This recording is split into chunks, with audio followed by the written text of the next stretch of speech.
Rashad, why you didn't hit me up? Hey, Rashad. What's up, Rashad? Thank you, Rashad. Brother, I love you, brother. Trump, lit. What's up, Rashad? Yeah. What it do, boy? Hey, Rashad. Yo. What's up?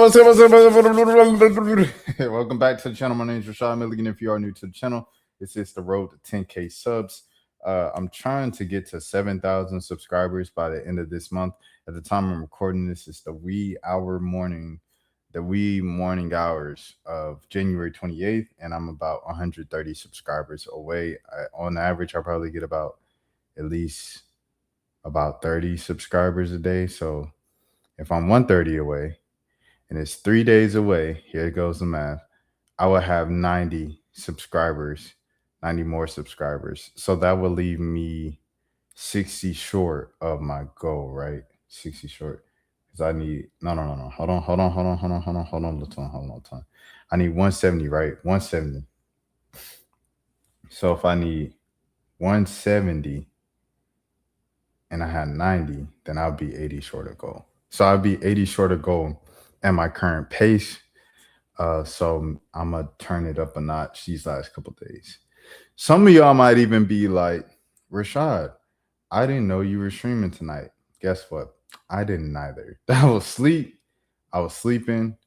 I woke up or whatever. And when I woke up, I just checked my phone. And boy, was that, I guess, a mistake. But I guess no mistakes are made in life, huh?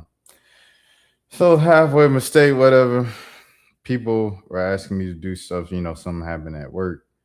As you guys know, the Jeremiah Fears situation, if you look in the shorts. So I had to help out with that. And then I had somebody else ask me for something else, another obligation that I have coming up in the next week. So I was doing all that. And I was like, you know what? Might as well just stay up. I did something for YouTube. I did something for an obligation I had next week. And I did something for all tonight. Because I was like, I might as well stay up and just stream tonight instead of trying to wake up at 6 a.m. and trying to do it in the morning again. So with that being said, let's get into it.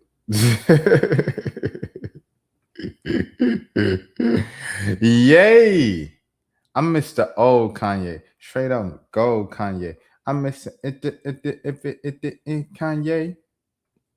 Ye has apologized. I haven't read the apology yet. I read about it, but I haven't read the actual apology. And from what I heard, he cites pretty much the car crash, the accident in 2002 for the reasons why he's so like kind of jumpy all over the place. But if you look at Kanye's old interviews, like from Genius, like literally Kanye's always been like this, bro.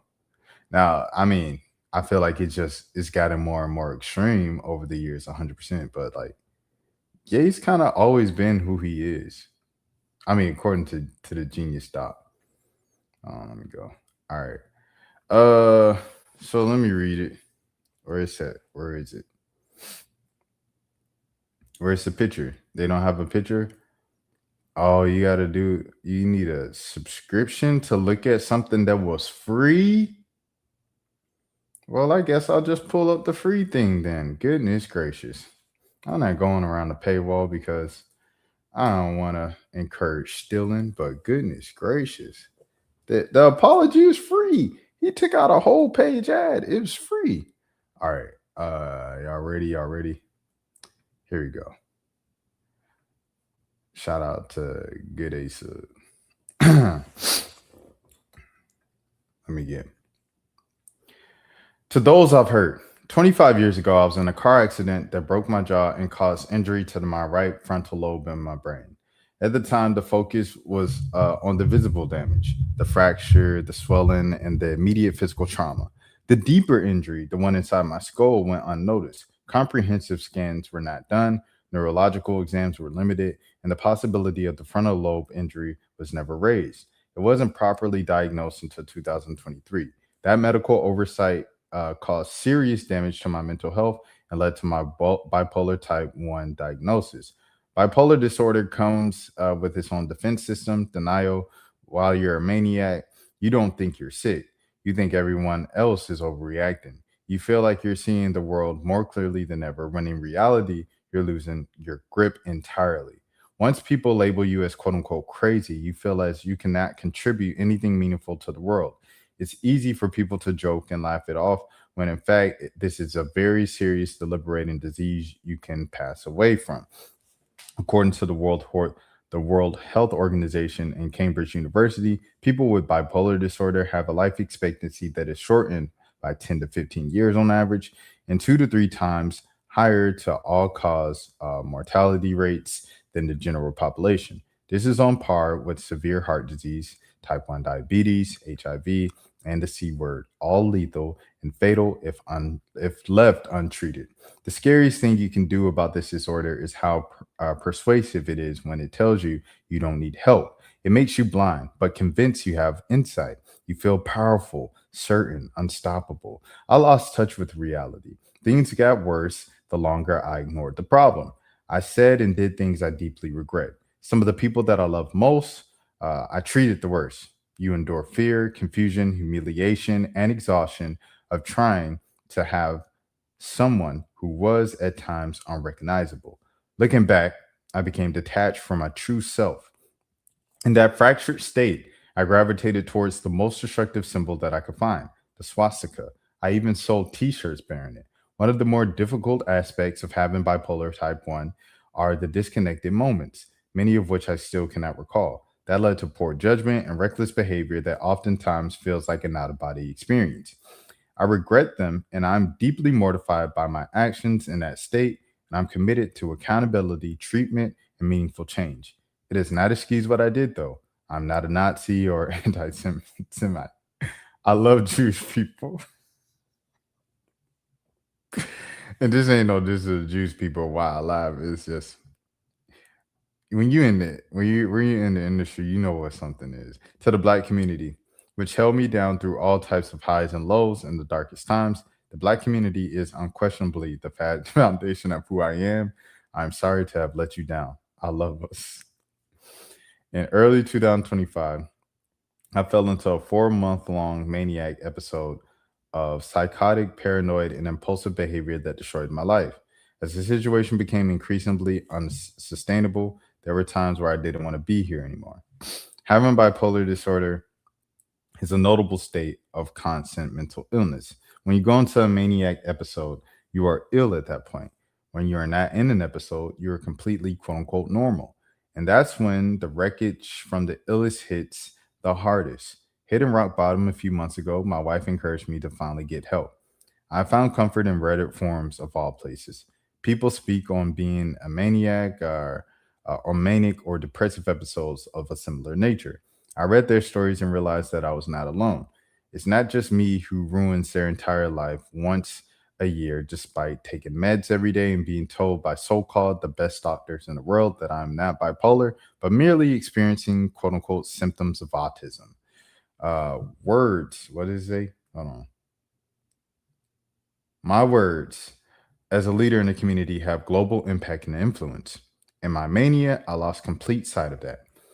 As I find a new baseline and a new center through effective regime and medication, therapy, exercise, and clean living, I have a newfound much needed clarity. I'm pouring my energy into positive, meaningful art, music, clothing, designs, and any other ideas to help the world.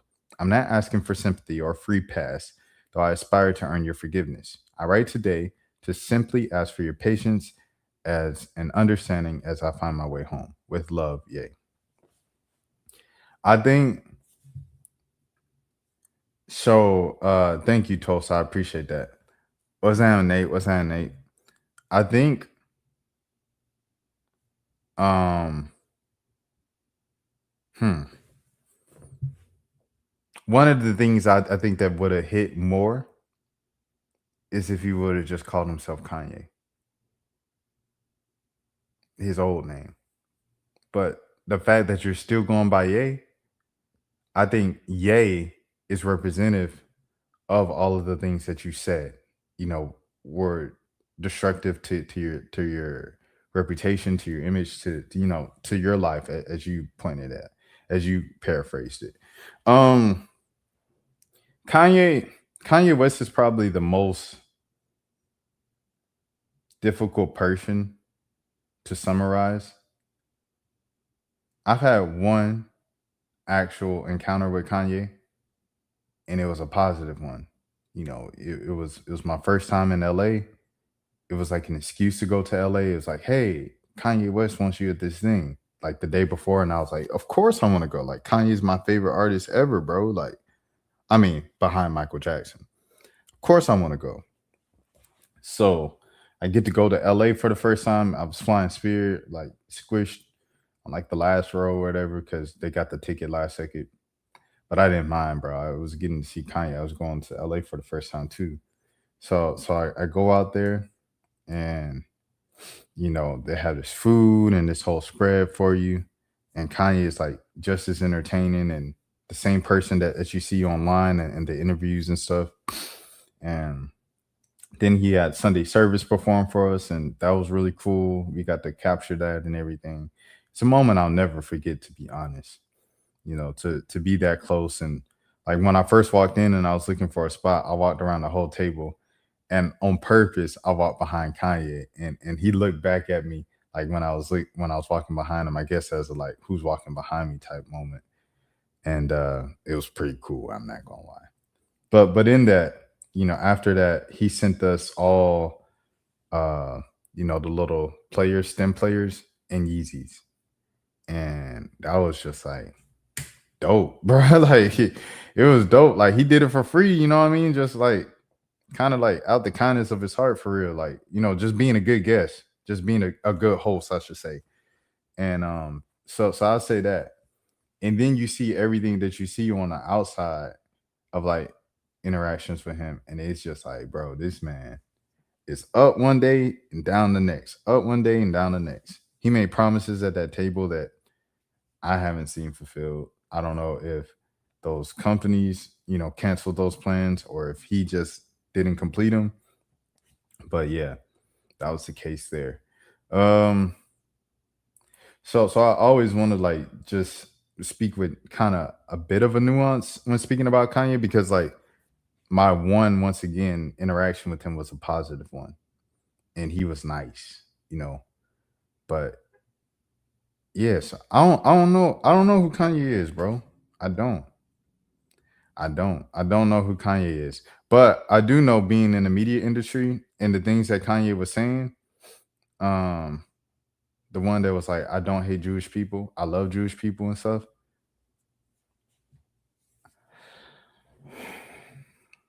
I was thinking about this with it was someone's birthday, right?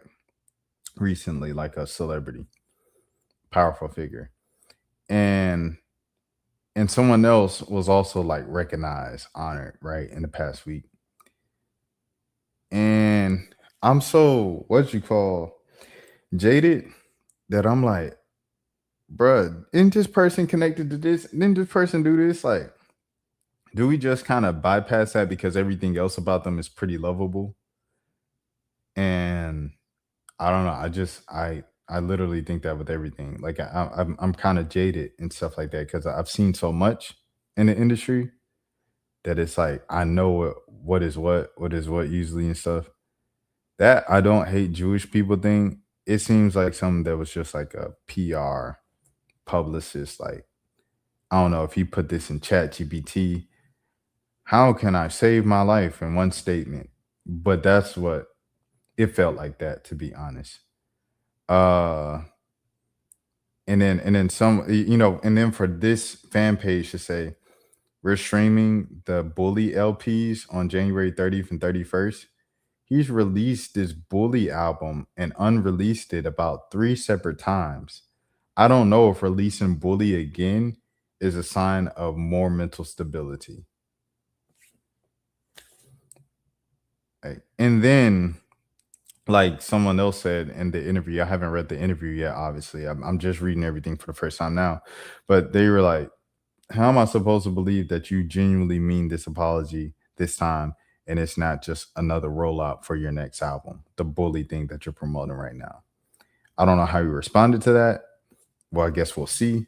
But yeah, there's that as well. So I don't know. It's very like, Ye, he's just someone that I just can't throw him, you know what I'm saying, like under the bus, because in addition to his art and his career, his existence that has inspired me and kind of without Kanye, like there's no me.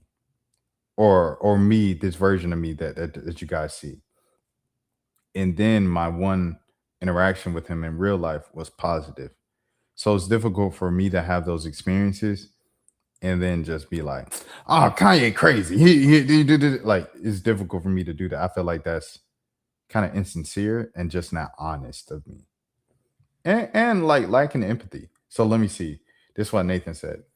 While I respect that he's understanding his errors, however, these are just words. I think that Kanye, he never really has genuine people in his corner that can keep him level-headed after his mom passed.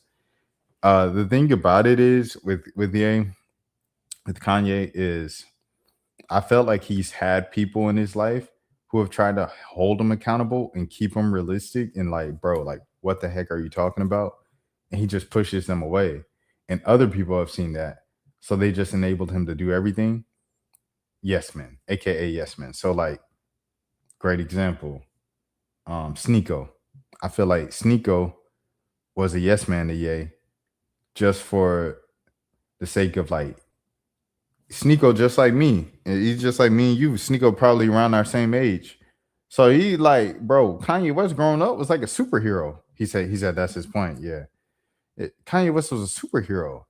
You want to be around your superhero. Like, I don't want to be, you know what I mean? Like banned from the premises because I challenge your points. So he gonna say everything that, you know, yes, sir, this and that, to stay around the superhero because he's friends with Kanye West, bro. Probably like never in his wildest dreams knew that he's gonna grow up to be friends with Kanye West. Especially like if you ain't no rapper, you ain't growing up thinking you're gonna be friends with your favorite rapper growing up. So you know what I mean? So yeah.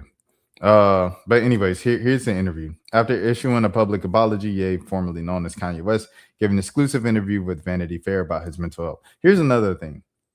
At that meeting, the whole meeting was black media. The whole meeting was black media.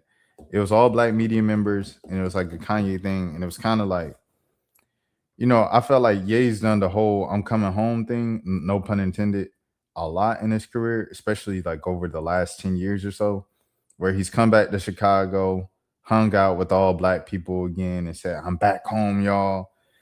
And, you know, one of these times, the time where I met him, it was a good time. It was like, invite all the black media. We're going to have a thing. And he's like, yo, I want to, you know, talk to y'all about how, you know, I'm portrayed. And, you know, pretty much like let's come to a common ground. Like, I feel like I'm misrepresented in the media and I want to have a better working relationship with black media. I don't have a publicist. I don't have a phone. But I'm cool with Jason Lee right now. Like, that's literally kind of what it was. And so, you know, he's speaking with Essence. Oh, yeah, let's do a cover with Essence. Let's do that. Let's do a cover with so-and-so. Let's get this done. That's how he was talking at the table. And then, you know, we leave. I don't see it cover with Essence and his first exclusive interview on his apology tour this time around, after he says, I love the black community. Y'all held me down. First of all, you took out a full page ad in the Wall Street Journal. And then second of all, you did your exclusive interview with Vanity Fair. Neither one of those seem like black outlets to me. Like, why can't you take out? I mean, I know it's sounds bad or whatever, but why couldn't you take out a full page ad or a post with Jason Lee, Hollywood Unlocked? Like, did you and Jason Lee fall out? Why couldn't you do it with Shade Room? Why couldn't you do it with Essence, Ebony, Rolling Out? Like, why was that not, you know, The Root? Why wasn't that, you know, if you love black people so much and you want to appreciate the black community and this and that, why wasn't that the case? I don't know, bro. So yeah, just different things that you can kind of see here. Vanity Fair. Some of you say, regardless of the truth and tragedy of your diagnosis, this apology is a PR move so you can release music and operate your business in ways that you used to without the stigma of people thinking you're anti-Semitic. What would you say to them? Yeah, it's my understanding that I was in the top 10 most listened to artists overall in the US and on Spotify in 2025 and last week in most days as well. My upcoming album, Bully, is currently one of the most anticipated pre-saves of my album on Spotify too. My 2007 album, Graduation, was the most listened to and most streamed hip hop album of 2025.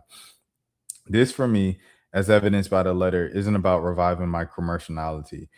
This is because these remorseful feelings were so heavy on my heart and weighing heavy on my spirit. I owe a huge apology once again for everything that I've said to hurt the Jewish and Black communities in particular. All of it went too far.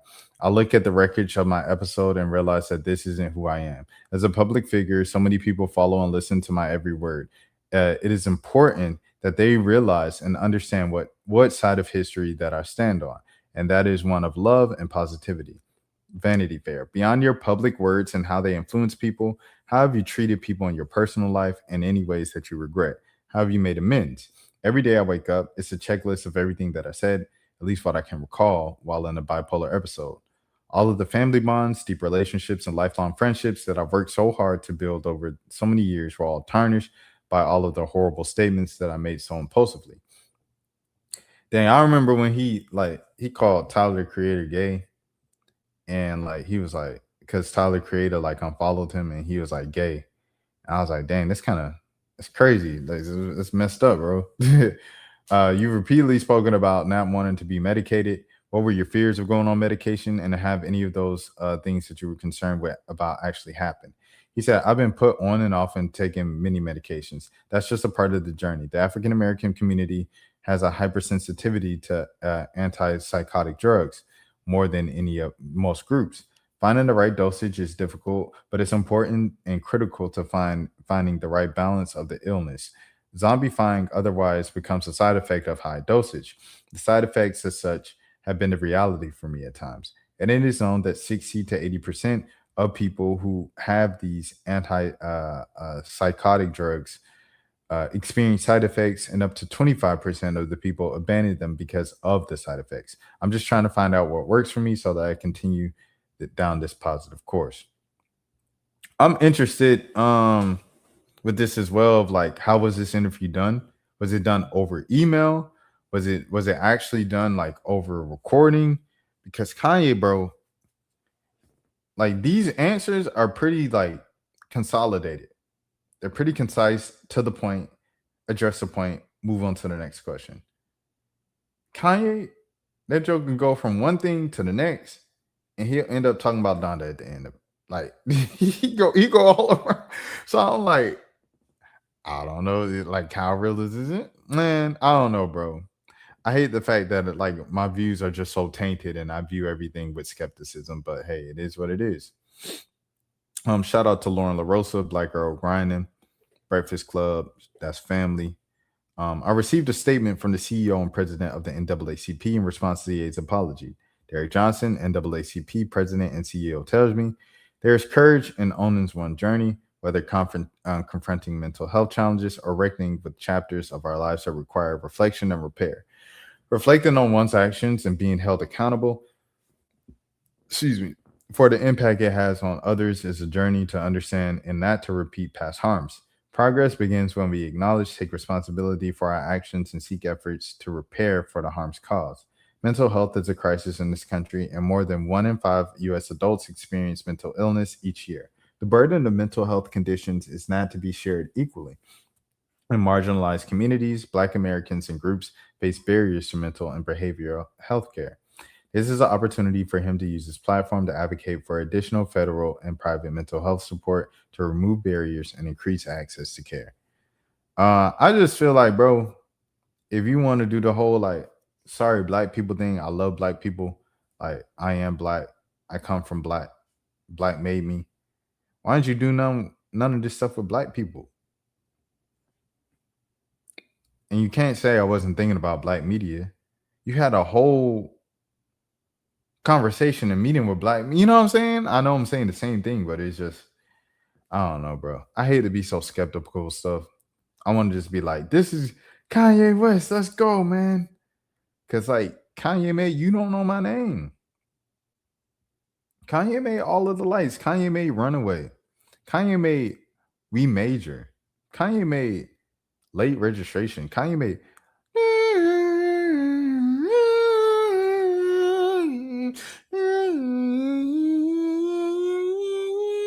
Dun, dun, dun, dun, dun. Ha ha ha ha ha. Crying. Cause I'll be late for that. I can't wait for that. I think I was Are you serious? So I'm coming in when I feel like. So turn this mug up only if it feels. Are you serious, bro? I'm at Oprah freestyle, Kanye West. All falls down, Kanye West. This man got classics, B. He reshaped the way that we do music in the world. Kanye's beyond his music,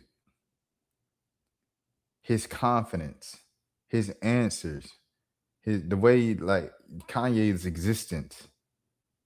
He's one of the more inspirational beings who have ever walked the planet. So I wish I could just be, yay, Kanye. But instead, I'm still looking at this with a lot of skepticism. And like I said, Kanye is one of my heroes, bro. Without Kanye, without Andre 3000, without T.I., without Donald Glover, without Issa Rae, there is no version of me that you guys see. You know what I mean? But without Joe Johnson. Well, with that being said, bro, you just got to be realistic, man. You got to be real. Lil B, man. Shout out Big Boy as well. I'm sorry for just saying Andre 3000, but Big Boy as well. Outkast it's a collective. Lil B, I'm working on everything to protect Lil B. Lil B is my friend. 2026, we will make sure the music comes back. This is going to be hard work, but the love outweighs the fakish and the hate. Protect Lil B and the music. They're trying to erase the legacy. They can't, though. Free the music. Free Lil B. I actually, when I was doing reactions with the little shorts tonight earlier, bro, I reacted to like 3 Lil B songs, bro. And they were all like funny, good shorts and reactions.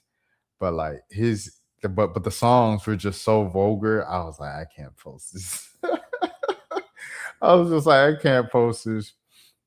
And the songs that wouldn't be as vulgar and just a great representation of Lil B on the page, those songs are like, you can't remix them. So I was like, I didn't want to go to somebody else's page and then make a thing to it. I wanted to take it off of Lil B's page directly. But Lil B, that's one of my favorite artists from the high school.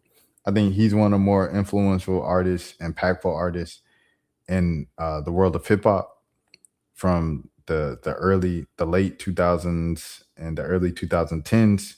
The way that all the rappers do stuff online right now, it's a byproduct of Lil B and Soulja Boy. And yeah, I mean, I don't think there's a young boy without Lil B. I don't think there's the entire Detroit punch rap scene without Lil B. Like all that punching in stuff, all the things of uploading a music video every single day and mass uploading me, like most of that stuff is Lil B, bro. And having fun with music, not taking yourself too seriously, that's all from the bass god. So shouts out to Lil B. And yeah, man, it's important, like he said, to not forget what he did, because people would try to forget what you did. Like they already try to diminish his legacy right now because he's not as controversial as Soulja Boy. Soulja Boy is constantly in the headlines, so people can be like, oh yeah, Soulja Boy did this. And he had, bigger commercial hits with Crank That and all that. And Lil B doesn't necessarily have as big commercial hits. I don't think, like, I'm in my car and Vans, got my Vans on, but those were commercial hits, but they really kind of stick with the time period of 2006, 2007. Like if you weren't there, you might not know those songs with the pack. So yeah, I'm going all over the place, but I'm just saying, like, Lil B's is already being talked about less and less as time goes on, and his impact is literally still heard, and his influence is still heard through music today. And so it is important to keep his stuff up here for the digital footprint and everything, so people know where folks got it from, and he could be credited the way that he should be. I saw this yesterday, but I want to share it because this is just insane to me. Sophie Rain proving that she made 100 mil off of OF. All right, this is the last video I'm making about this. I'm not lying about my income, and I'm going to show you guys right here, right now. As you can see, I'm on Safari. I have my little shopping up, but I'm on the OnlyFans site, and I'm going to hit like that so you can see that I'm on the statistics page right here. Okay, now this is the last 30 days, and I'm going to refresh it so you guys can see. I'm trying to see that last 30 days. Last 30 days is not zoomed in, but she shows it later. You know, I'm on a private jet, so the Wi-Fi is a little slow. And she flexing. Anyways, I'm gonna click here, and I'm gonna go all time. Okay, all time, and I'll All right. For those who can't see, that's current balance is 1 million. Oh, what's this? The last 30 days? Dang. So she was making $1,259,349.63. Her pending balance, so the money she has coming in, is $470,905.56.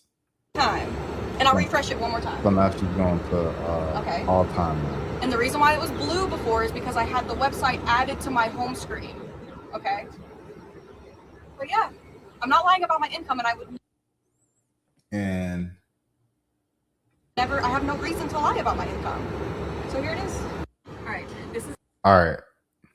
She had 100 mil somewhere, and I was like, oh, she said this is a pulse of a recurring pattern of viral earnings flexes intended to drive new creators. Similar high-profile claims have historically conceded with the platform recruitment pushes. Last and 50% tax. Where's the 100?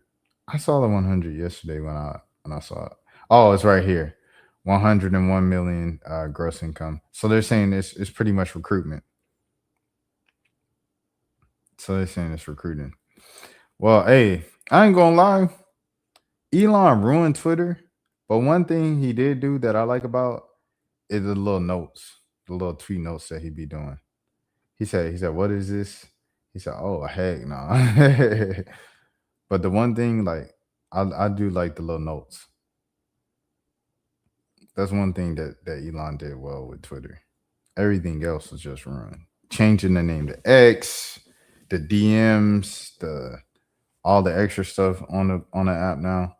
The thing of like, if you use it, then he can choose which court of law to take you. Like, I hate all that, but this is good. Oh, Grok. Don't like Grok. But I like the little notes, so I ain't gonna lie. All right. So going from that to another. Sam Frank, I believe this is Neon's ex.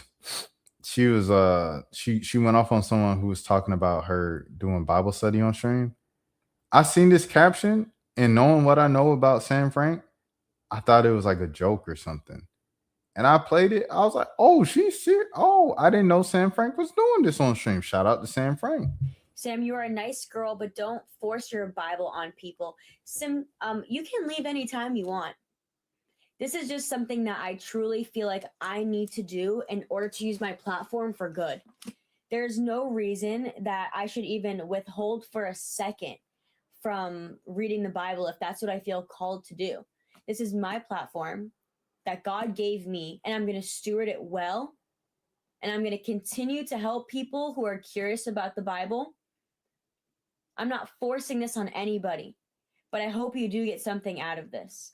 It's really, really important that you understand that I want to give God all of the glory when it comes to having this platform. I know I misused my platforms for so long. Sam, you are a nice girl, Yo, but don't W's, bro. W's for sure. I'll say this. I feel like there's a shift. I've said this before, but I'll keep saying it. I feel like there is a shift in culture closer to Christ in 2025 this year.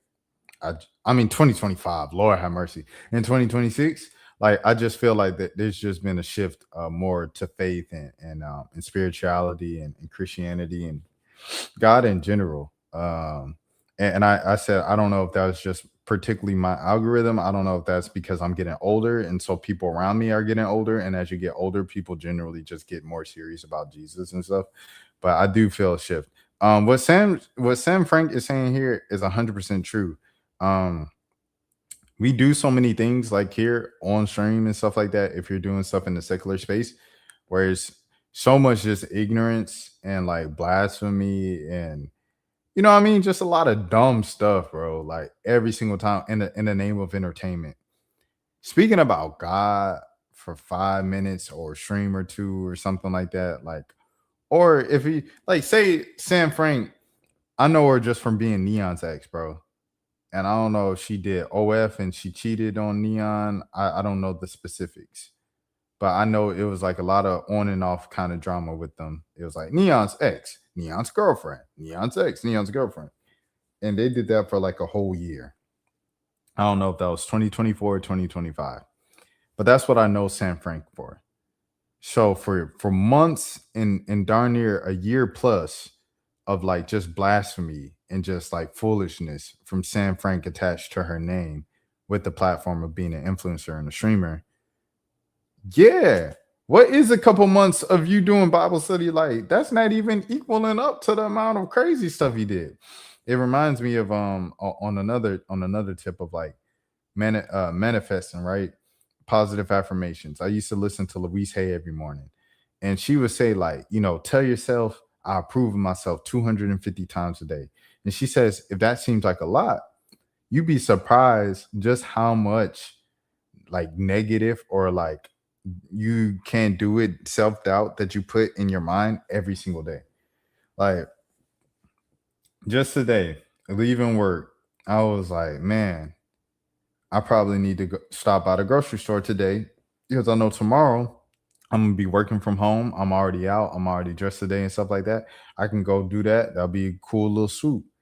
But I was thinking, dang, it is cold today, and I was gonna order a big old thing of groceries anyway tomorrow. I might as well just wait till tomorrow. You know what I mean? Just like little things of like, well, we doubt ourselves so many more times a day that we don't count on. You know what I mean? So it's like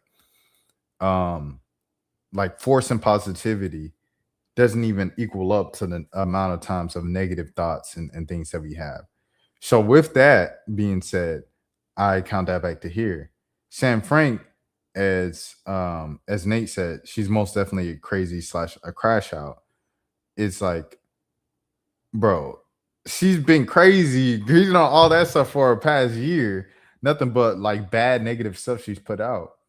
It will take her like 2 years of doing nothing but positive or like Bible studies and everything with her platform to kind of even make up for it. You know what I'm saying? In the eyes of just like, what have you put out in the world in terms of volume and stuff? I don't disagree, but look at culture, especially with streaming, they know how to play the game. That's a fact. So what you're suggesting, Nate, is like the shift to God is because other people are doing it and it's a trend, and that's like to kind of stay relevant. Because I'm seeing like a lot of people do it. I want to say everybody, but I'll say a lot of people. Like DDG was, you know, reading the Bible one time on stream, and he said he wanted to go to church more and stuff like that. And I went on a rant about that because he said I'm too famous to go to church. And I was like, but you know, it's like DDG, Reggie, I made the whole switch. Lala Batiste, she started speaking about God on her platform. LeBron James answered a question about a Bible verse and said that God is good all the time. I was like, I've never heard LeBron say that his entire career. Like, it's just multiple people who are just like outwardly spoken beyond just a God is good, I believe in Christ, like I'm a Christian type of spirituality messages that are being spread right now. I'll go to the next thing in the meantime, but yeah, I think this is something I haven't seen before. Andrew Bogut versus Allen Iverson. Current / former NBA player did a tour of Australia and treated people poorly and didn't fulfill appointments and obligations. In other news, the sky is blue. So that was the first tweet I saw, and I was like, what is this? And then later I saw what it was. It was the answer. Allen Iverson, AI. Here we go. Allen Iverson, Australia. This is a screenshot from Reddit. Shout out Reddit. I need to start going on Reddit more. Hello, Reddit. I'm writing this post about NBA star player Allen Iverson. On January 22nd, 2026, AI came to the Cavallo, Prestige Melbourne to meet 12 kids who are battling the C word. The experience was organized by Challenge, supporting kids with the C word, and Allen Iverson's management team. My little brother, who is 12 years old and currently receiving chemo for ALCL lymphoma, was excited to meet one of his idols. He came out extremely disgusted and disappointed in Allen Iverson's behavior, and so were the families. Wow. Firstly, we were told that we were going to be able to sit down with him from 10:45 to 11:30. That did not happen. He was in the podcast room till about 12:30 and did not come out and apologize. Instead, his security did. We were waiting downstairs room with his security and all of his kids, and the security told us that he was, quote unquote, having a bad day and didn't want to come out. Wow. Shortly after, we were told to go upstairs to meet him, and we did not get to meet him. He refused to allow parents in the room with him, which quite frankly was weird. Once we were directed upstairs, we were escorted to the side of the room while he was doing a news interview. We went into the day being told we were getting balls and jerseys and anything else we wanted signed, and to think of questions we wanted to ask him. That did not happen. After we waited hours, his family firmly told us that his security told us firmly he was not signing anything at all, and we did not get to talk to him at all. He didn't say a word to anyone. We were lined up, and all the kids got was a photo, and he did not seem impressed about that. He had his hands in his pockets and did not smile and put his arm around kids in any of the photos. He knew the kids were sick and still did not put in any effort or acknowledgement to that. Everyone was so disgusted in his behavior. It was honestly so disappointing. One of the families I knew drove 6.5 hours to meet him, and the kids were extremely sad at the end. He seemed to think he was better than everyone else, and it was obvious he did not want to have anything to do with the group of sick kids. As parents and siblings of children, life-threatening diseases, we are deeply disappointed in Allen Iverson's actions, and he needs to do better. Yeah. Going to deliver wings to Allen Iverson. Where and how? They were having a big red carpet event, and Henry is bringing food, Albert Hainsworth, and a couple of basketball players and NBA players legend. I know I'm excited. Take a pic. He said, F that fool. Dang. Dang, AI. I've always been a huge AI fan. He's one of the main reasons why I fell in love with basketball. But, man, this is such a bummer. Really disappointed. I hope he can find a way to make this right. I'll say this, bro, because I told the story about my interactions with Kanye. I'll tell him a story about my interactions with AI. So AI, from everything I've seen with him growing up with the media and stuff like that, like practice. Like, I thought this dude was going to be an a-hole, dog. I thought he was going to be an a-hole. So I go up the first year of Big 3, and I drove up to Charlotte, and they got me a room and stuff like that. This was before I was getting paid. We were rolling out. So I thought I was balling. I was like, oh, they got me a hotel room? Oh, we lit. So, yeah, man. I go up there, and I ask AI a question, and it was a question I was told to ask before I even took the trip. It was like 3 financial tips for college students. And, bro, AI, first of all, he took his glasses off, his shades off when he got up there. Hold on, let me see.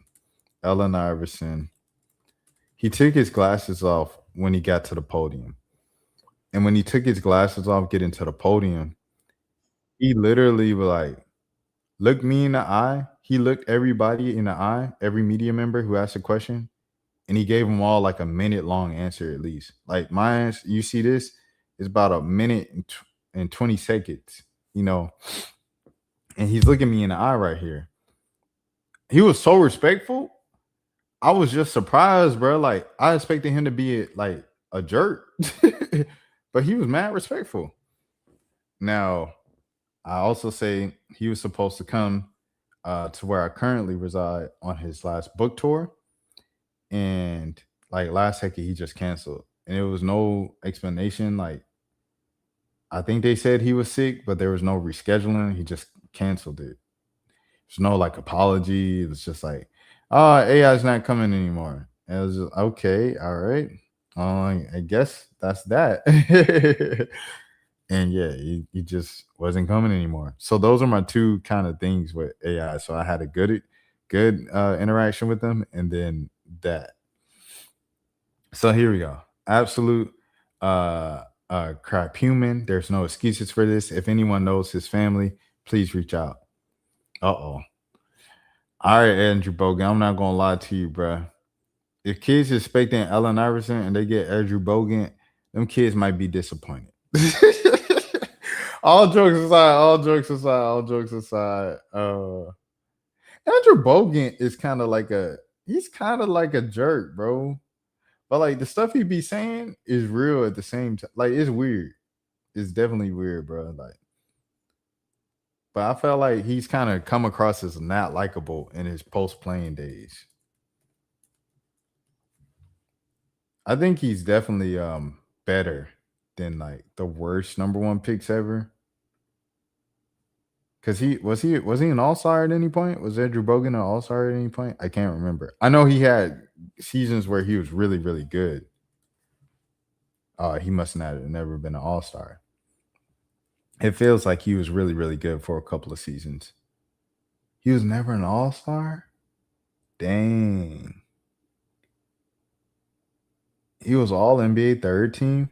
So he made all NBA, but he wasn't an all-star in the East? Well, that's something. Wow, that's something. I'll tell you that. Let me go to the next thing. Then. I did not know that. That's something. Yeah. But I mean, what he said was harsh. The way he worded it was harsh. But hey, it is what it is. If you're gonna step up, if you're gonna talk trash, step up and do the things that you you know what I mean, going against it. Anyways, next thing. My mind all over the place. Brittney Griner, bro. Brittney Griner versus Aliyah Boston. Brittney Griner is a dirty player who's jealous of Aliyah Boston. And then I know someone else quote tweeted this and was like, yeah, this just proves that BG is like, she wish she could be Aliyah Boston. BG is low-key been a disappointment in her career.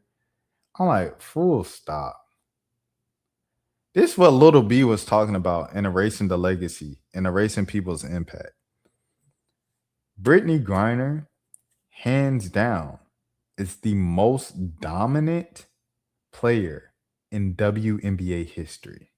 Like in terms of like bigs, dominant bigs, she's the most dominant big in WNBA history.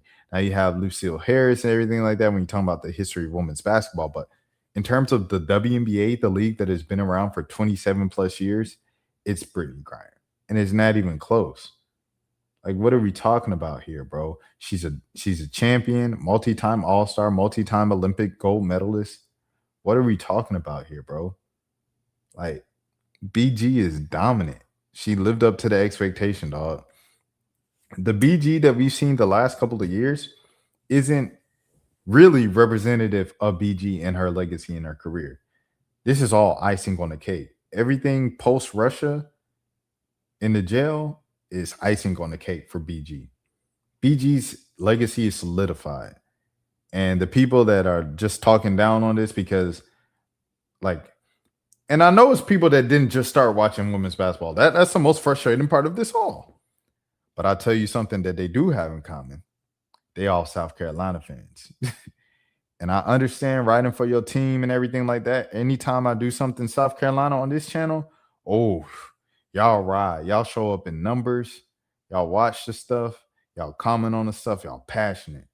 If I'm not as knowledgeable as you in something and I speak about South Carolina, how dare I open my mouth about something South Carolina if I don't know as much more than you? You gonna call me lazy and everything but a child of God. Some of the folks don't even know who I am and my background and everything like that. They just see the video that's in front of them. And if I don't know everything about the Gamecocks and Gamecock and the recruiting and oh man, they're on my behind. I love y'all's passion. I love the fams, right? Y'all had one of the best, if not the best basketball atmosphere I've ever been in my life. So salute to y'all. Shout out to Columbia, right? Y'all gotta chill. Y'all gotta chill, man. Why are we discrediting the most dominant big in the WNBA's history to big up your recent number one pick? Like, come on, bro. Like, be so for real, bro. Shout out to AB. AB is a great young player. And, you know, she be throwing them elbows. She been kind of, you know what I'm saying, playing a little crazy. The last couple years, I ain't gonna lie. AB been playing a little crazy. She been kind of playing a villain role. She like a villain with a smile. She like a cute little puppy that there's really like a villain, like a really. That's Aliyah Boston. But at the end of the day, she's a great player. And she's establishing her legacy and building her legacy now, which started in South Carolina as the best player, really kind of carrying the torch from A'ja Wilson. I'm so sorry. I say all of this to say, bro, she ain't no Brittney Griner. Like, and be respectful, bro. Like, y'all just gotta be respectful, bro. That's all people asking for is respect. Like, if you don't come to basketball debates and everything like that, just be respectful.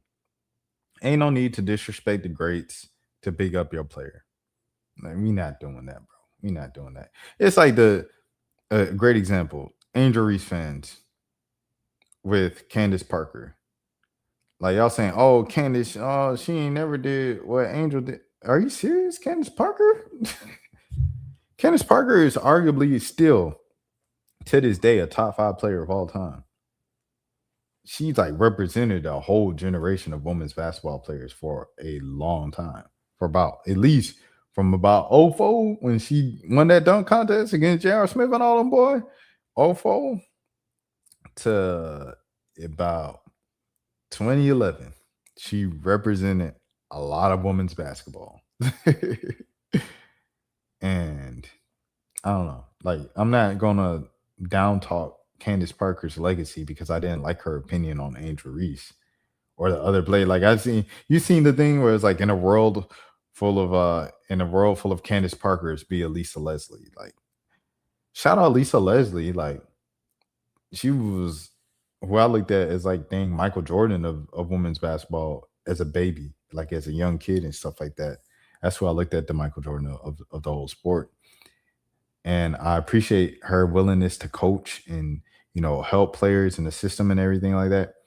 At the same time, bro, I'm not going to diminish what Candace Parker has accomplished just because I didn't like her opinion on something, bro. And Aliyah Boston should be more aware of this than anybody else because she does the podcast with Candace Parker where they give opinions on players every single episode. So, man, I want to say that first. Respect to BG. BG, we love you. Protect you, everything like that. Like, I'm making sure if nobody else defend or protect the Brittney Griner legacy, it's going to be me. I'm not no Phoenix Mercury fan. I'm not from Phoenix. I'm not from Arizona. And some people might be like, oh, but she played for the Dream. Look at the history, bro. The history of the channel. I'm saying free BG 3 years ago, 4 years ago. I'm talking about Brittney Griner years ago, dog. Don't do that. With that being said, this is Brittney Griner's response. Why would I be jealous of someone when I played against legends and GOATs? She ain't got ish of what I want or ever want. Brittney Griner has national championships. Aliyah Boston has national championships. Brittney Griner has WNBA championships. Aliyah Boston does not have WNBA championships. Brittney Griner has Olympic gold medals. Aliyah Boston has gold medals, not Olympic gold medals yet. Just is what it is, kinfolk. BG just has time on her, bro. Her legacy's already established and stamped. Don't talk down on BG just to big up the player because they went to your favorite school. You know what I mean? Like, let's just be a little more nuanced with this stuff. All right, next. Joe Mazzulla speaking about the Minnesota players. Impacted by stuff differently. Everyone has a way into which they use their platform differently. And so I think the most important thing with that is just is actually the opposite. Where I'd rather have those conversations with them or let them feel any way that they can impact the platform that they have, which is way more important than basketball. So we have a great group of guys that do that in different ways. Some do it in the public, some do it in the private, and I think you just allow for people to be able to do that. And that's my favorite thing is kind of being around them as men, whether they're fathers, husbands, or just guys that have impact on people. I think that's the most important thing you can do. We have a great group of guys that do this in different ways. Some do it in public, some do it in private. And I think you just allow for people to be able to do that. That's my favorite thing. It's kind of being around them as men, whether they're fathers, husbands, or just guys that have that impact on people. I think it's the most important thing you can do. Everyone has a way of which they use their platform differently. So I think the most important thing that is absolutely actually the opposite, where I rather have the conversations with them or let them feel anyway that they feel they can impact on any platform they have, which is way more important than basketball. I think it's weird. I think this whole thing is weird. Like, people is like going down the list of like team by team. Did someone say something? Did anyone from this team say something? What did they say? Was it good enough? Like, I think that's weird. It's getting to a point where it's weird, bro, to be honest. I think people with platforms should speak. Yes. 100%. But like, I don't know. It's weird, dog. Like, I'm always in this weird space of like, when is it? Who gives what Ja Rule has to say at a time like this? And you should speak.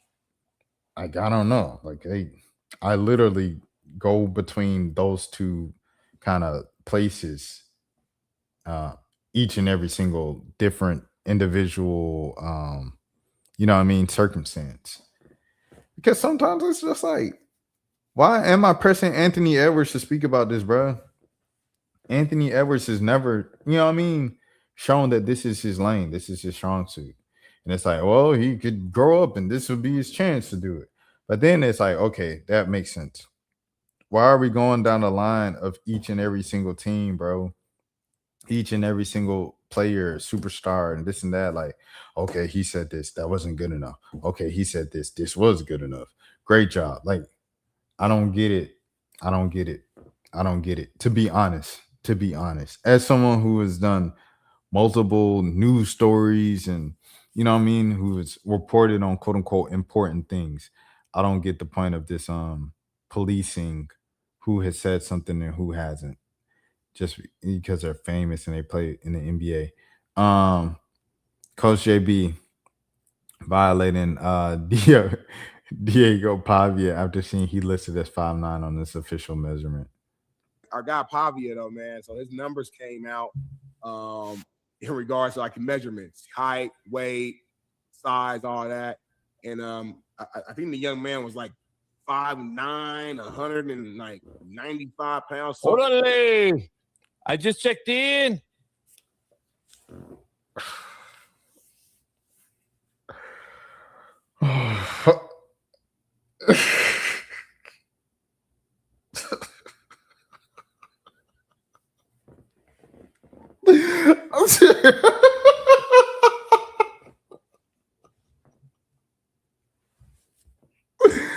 Oh no, bro, no. I'm 5'9", 180.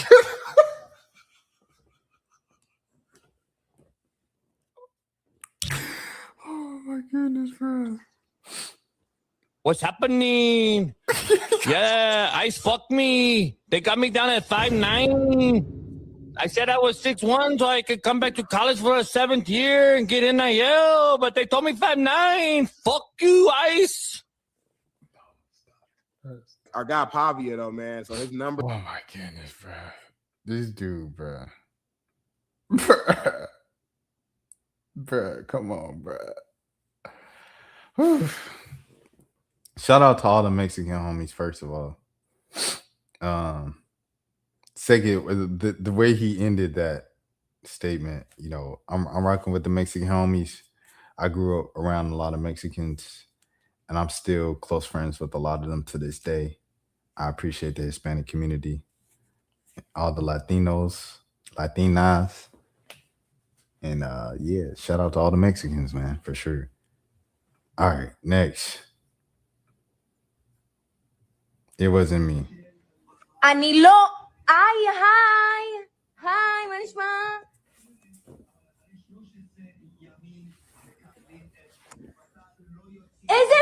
מה קורה? אני בבית שלי, אוקיי? אני צריכה ללכת לאימון עוד חצי שעה, חבר'ה, מה קורה? She said, I'm here. I'm alive sitting at home. I've never been to Iran in my life. My photo has been broadcasted as if my life is over. This reminds me of the one skit. This was the first time I played the audio of this video, by the way. So I had no idea that it wasn't like in English. But this reminds me of this one video, bro. Let me see, where is it? Oh, here it is. I found it.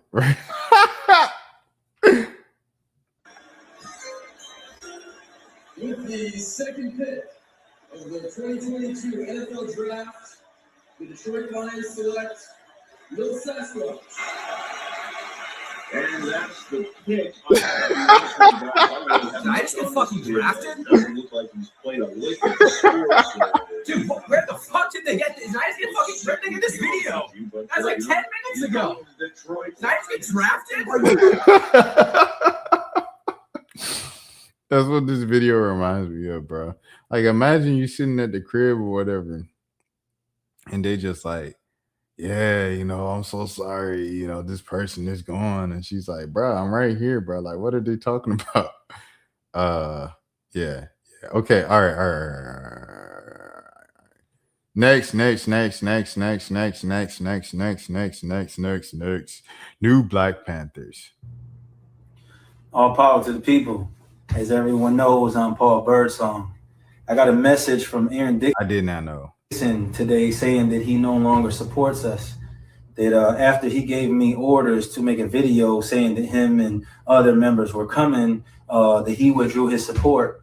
That he said that this situation is unimportant to him, even though my comrades have risked their lives and spent thousands of hours of their time and dollars in life standing behind a cause, you know.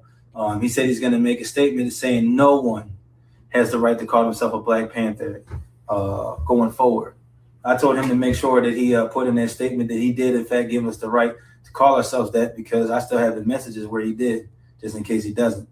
And I put in there also, make sure that you put in there that Emory Douglas did give us the right to wear that emblem, because I still have the messages where that happened too.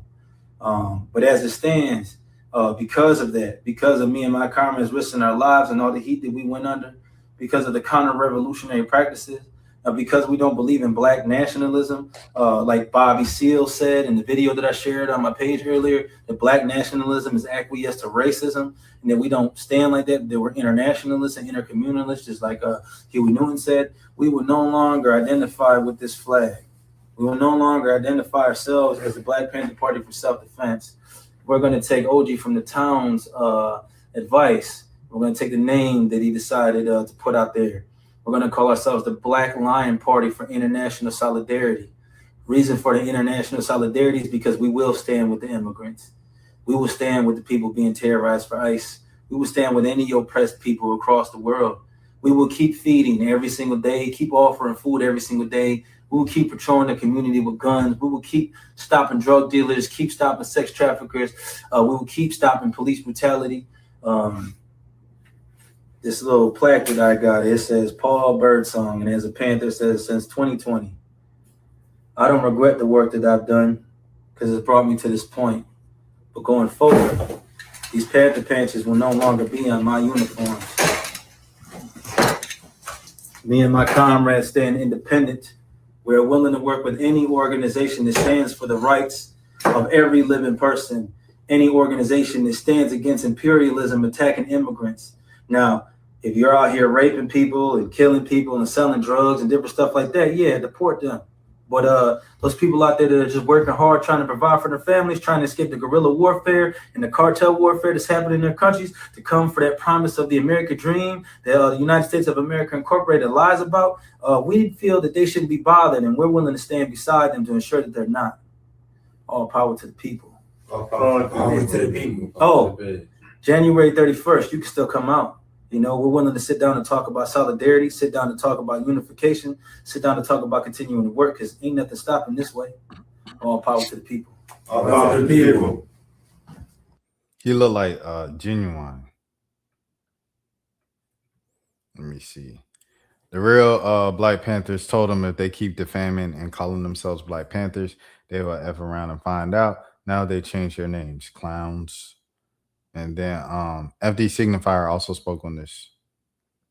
Shout out FD. The old Panthers did not say it was about immigrants. This is a lie. Oh, he put this on Blue Sky. He wanted FD, so he not even on X. He on Blue Sky still. Xenophobic trash pandas keep trying to misrepresent the Panthers' legacy by saying they wouldn't be fighting ICE and supporting immigrant population. I don't know the full details about Birdsong and his org or behind the scenes conflicts and the many quote unquote Panther groups out there. But I do know enough to know the disagreement was not about the immigrants, which Birdsong himself never says either. Anyone reporting it like this is a liar, an op, and a fed. So there you have it from FD Signifier himself. I felt Ninja Turtles were both. This is crazy because Black Panthers worked out when Brown Berets and the Chicano group. But yeah, there you have it. There you have it. He's saying this cap. That ain't the reason why they broke up. Now to less serious stuff. Chica and Melina speaking about academics. The only thing I don't like about Act is Act always pull this. I'm not a street dude. And y'all trying to start with me? It's like, yo, Act, you be stirring the shit up knowing what you're doing, and then Jack that you're not street. If you're going to talk about the streets, you a part of the streets. It is what it is. If I'm a funny dude and I'm not in the streets, but I'm with people in the streets or I'm talking about the streets, that's it. Whatever come for me, come for me. You're a part of the street. I can't just sit back and be like, oh, I'm not a street dude. I'm just a funny guy. You can't talk shit and then step out when like you know people got an issue with it. Yeah, just yeah. That shit. Just you can't do that. Don't comment. You can't be an outsider talking about street shit and expect them not to feel away. Oh, you're not a street dude, but you're talking about all the street shit's going on. Facts. That's my opinion. The only thing I don't like. That's a fact. That's a fact. He ain't told one lie. Can't say stuff without like repercussions, bro. Clive got pressed. I don't even react to this dude. Like I put him under the category as you know the rest of YouTubers do. This isn't a unique take or anything like that. But he's like under the category of fresh and fit. You know, Aiden, you know what I'm saying? Like all the offensive people on purpose to go viral and stuff like that. So here he is right here. I don't know why this is still even like a genre after what happened last year, you know, but it is. So here he is. Chilling, bro. And I got thousands of niggas gotta come down. I'm black and my son black. You talking about black people, talking about my kids. Fuck that bitch ass nigga. Call me a nigga hoe. On my mom. All right, brother. Call me a hoe. Say what you have to say. About my kids. Go ahead, man. When you say black people, bitch ass nigga, you scared that was gonna get internet. Oh yeah. Push it, nigga. Push it, man. We'll bring the whole man and you push it. Hey, look. I'm not scared. That's the fuck. You're not gonna do it. Jason, bitch, nigga. You a trick, nigga. Go ahead, bro. Push it, by nigga. You a millionaire, by. Go ahead, you a trick. Go ahead, yo. We chilling. We chilling, bro. Go ahead, bro. Go ahead. Please. Go ahead. Let's go. I'm gonna let you know, bro. You talking about black people, talking about my kids. Keep Now se- you know that from You now get that a on. lot? You say something about black people, you say something about my kids. keep selling Bitch candy, ass bro. nigga. Keep So selling next candy. time you say something about black people, you say something about my kids, and I'll do whatever for my kids. Security guard a coon. You a coon. He's speaking up on behalf of black people. He not being disruptive. He coming up to him as a man. And you, all right, bro, chill. And he don't say nothing. He just sit there and smile on their face while he telling them the truth. And he say, just keep selling. So now he's patronizing them and continuing along this rage bait path. It's a waste even giving these guys attention. It does exist. Buddy, you going back to jail. And he going back to prison. You going back to the Russian prison for like 10 years. Don't you? You just got sentenced again or whatever. So I don't know if that was like a little skit, Vitali. But hey, it is what it is. Like, if anybody should be, playing it on the safe side coming out, it should be Vitali. He ain't learned his lesson. Put him back in there. So he learned his lesson. I gotta stop playing with people, bro, and stop trolling or whatever for views and the audience and money, dog. It's not worth it. It's not worth it. See, look what it resulted in. You know what I mean? I'm gonna keep it vague. Look at what it resulted in. And I hope that don't get me in trouble where I don't want no paycheck no more. But hey, that's all I'm saying. Look at what it resulted in last year. For folks to see that and act like they're not affected by it and keep going about their business the way they are, for clicks and money, the money ain't worth it. The clicks not worth it. That's just my opinion. Someone said this should be national news. A cop beat a child and no one knows about it. This was, December 2025. 7 years old. She was by a former Sacramento area cop in her own home. What?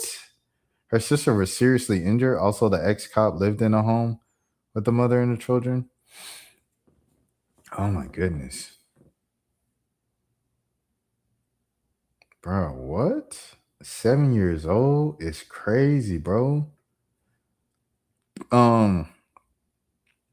Pretty sure this was very known. Wasn't this the cop that was fired under shady practices and he had been shown on body cam videos? No, I think that's the other one. Same department though. These are all very recent. I wonder if they lowered the standards significantly. The other one got caught doing meth in the bathroom. His son. How this happened twice in 1 month? It's crazy. To this family, man, sorry for your loss. Anybody mourning, this is a true tragedy, and I hope this child gets justice. Just extremely sad situation. Should I look it up? My feet getting cold, bro. To pull the curtain back, my feet are getting cold. But I think I'm gonna look it up because I'm at the end of the stream. I could get me some sleep, about 5 more hours of sleep. But I do want to look at, see if I see anything else. I don't see any like stories. All I see are social media posts. That's it. Okay, so I'll keep it moving for the sake of time. This is the last thing. Pool story sketch. Towards the pond, and I jump in and I try to save them.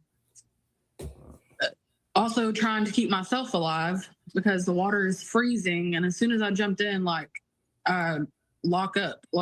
I couldn't really hardly do anything. It was just one of me and 3 of them, and they were all needing me at one time. I hate. Like, we just did the yay thing, right? It's fitting that we end the stream with this. I started with the yay thing, and I was like, I hate that I just think like this, like so skeptical of everything or certain things. I can't even listen to 10 seconds of this without being skeptical, bruh. And I just couldn't save him. Howard, he was just goofy. He liked to liven the party. He was hard-headed, really hard-headed. And he was the first one that went in. and the other boys tried to save him first. That's how they all ended up in there. Start running towards the We're all thinking it. Running around to the light zone. Should've listened to my mama. Should've listened to my papa. Lock 'em up. Lock 'em up. Oh man. Lock 'em up. I hate that I'm a skeptic. But yeah, I'll let you guys do what you will with that. I appreciate you all so much. Thank you guys. Thank you sincerely from the bottom of my heart. Big Nate, thank you for being here at 4:30 a.m. Eastern time. I appreciate you so much, bro. Thank you to everybody watching this on a replay. I appreciate y'all so much. My name is Rashad Milligan. If you're new to the channel, this is the road to 10K subs. Specifically, I'm trying to get to 7,000 subs by the end of January. The time I'm recording this is January 28th. So I got to turn it up a notch because I'm currently on pace to be like 70 short of my goal, something like that, or 80 short of my goal. So I need to turn up the pace to get that done. If you'd like to help, my name is Rashad Milligan. I'm live on this channel each and every single day. I'm live on posting original content on this each and every single day like I've done for the past 328 days. And as always, have a good morning, have a good afternoon, have a good evening, have a good night, have a good day. If nobody else told you today, I care for you. Until next time, please take care of your